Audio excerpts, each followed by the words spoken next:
किते बोल कवलड़ा ना बोल बैठी खसम रुस जाते बड़ बोलियां दे ते बोली कां ते कोई दी दसदी है बड़ा फर्क हुंदा विच बोलियां दे ते जेड़ियां साईं दी रज़ा विच रहन राजी ते पाक जाग जांदे उन्हां बोलियां दे ते उदल गईयां नूं सरदार पैण धक्के उदल गईयां नूं सरदार पैण धक्के बस गईयां नूं झूटे ने डोलियां दे बस गईयां नूं झूटे ने डोलियां दे।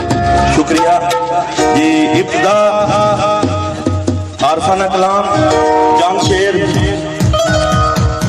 मोहम्मद शाह का कलाम दोस्तों कोई आकर पसंद आवे दाद दे दियो। नवीर नवीर जेडे नाल भी बच्चे आए ने उन्हां जरा इत्थे भेज मलक नवीर जेडे नाल बच्चे आए ने चौधरी मोहम्मद आमर साहब जी मेरे को तशरीफ लिया।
ਸਿਰ ਤੇ